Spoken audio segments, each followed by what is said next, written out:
Anak disebut sebagai anak tunarungu atau yang memiliki gangguan pendengaran adalah mereka yang pendengarannya tidak berfungsi sehingga memerlukan pelayanan pendidikan khusus.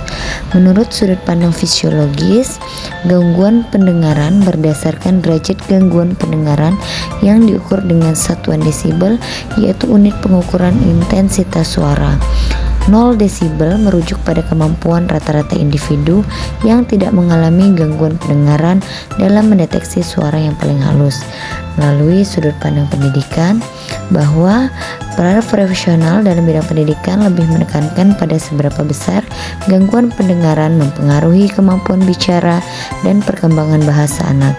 Sudut pandang ini membatasi gangguan pendengaran berdasarkan kemampuan bahasa ujaran anak.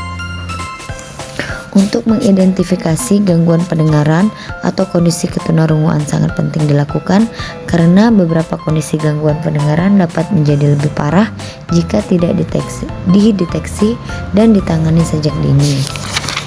Tes screening, pengukuran pure tone audiometry, pengukuran speech audiometry, dan tes khusus untuk anak dengan usia sangat muda atau anak yang sulit dites. Karakteristik anak dengan gangguan pendengaran yaitu perkembangan bahasa merupakan dampak gangguan pendengaran yang mungkin akan tampak paling jelas adalah anak akan mengalami masalah dalam perkembangan bahasanya, yaitu kemampuan berkomunikasi dengan orang lain. Melalui perkembangan kognitif ialah perkembangan kemampuan penguasaan konsep anak tunarungu tampak lebih lambat dibanding anak normal. Beberapa penelitian menunjukkan bahwa anak tunarungu lebih banyak mengalami masalah belajar dan memiliki kemampuan penguasaan membaca dan matematika yang lebih rendah daripada anak normal.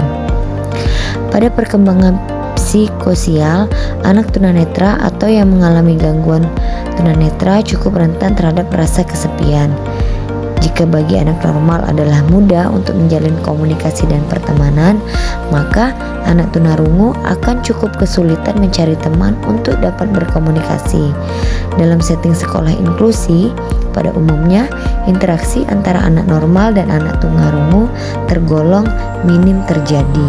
Anak tunarungu akan merasa lebih nyaman dan aman jika anak lain yang juga tunarungu atau mereka dapat berkomunikasi bersama.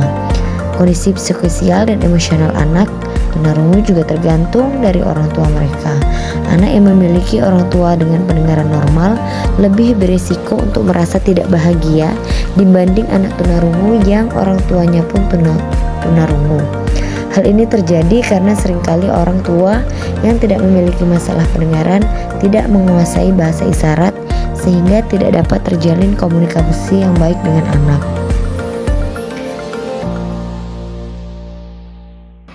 Assalamualaikum warahmatullahi wabarakatuh.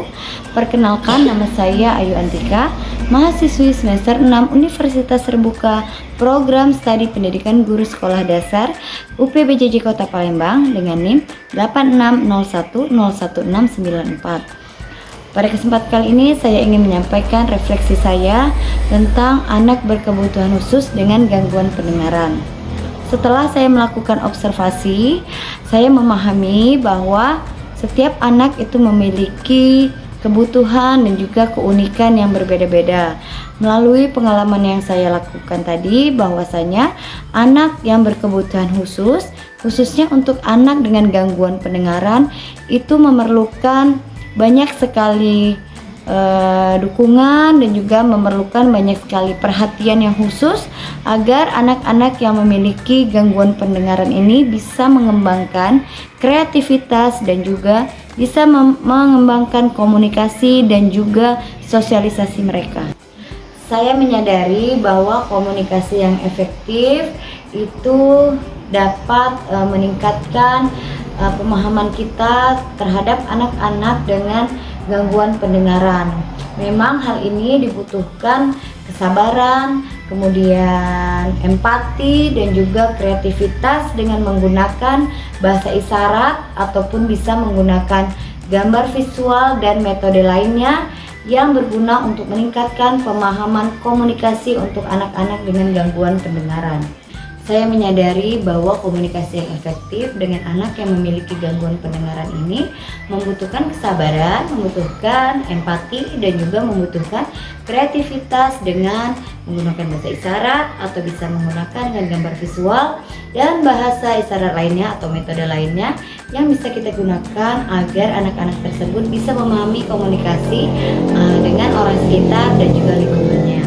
Saya juga sangat menyadari bahwa anak-anak ini memiliki potensi yang sama dan kesempatan yang sama untuk dapat mengembangkan bakat dan kreativitas yang mereka miliki dengan dukungan dan juga dengan support orang tua dan juga lingkungan sekitar. Mudah-mudahan kita bisa membuat anak-anak ini mencapai tujuan mereka.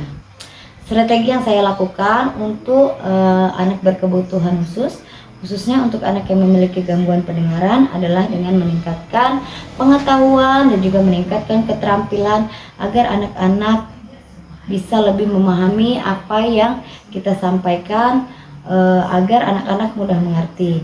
Kemudian yang kedua adalah saya ingin menggunakan teknologi dan juga alat bantu agar anak-anak tersebut bisa mengikuti pelajaran dengan maksimal dan efisien. Yang ketiga, saya akan membangun jaringan dukungan dan juga membangun komunikasi dan kerjasama antara guru, orang tua, dan juga terapis ataupun profesional lainnya agar anak-anak bisa mengembangkan kreativitas mereka.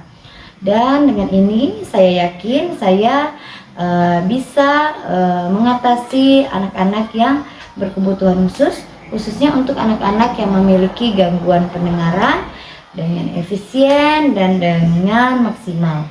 Terima kasih. Wassalamualaikum warahmatullahi wabarakatuh.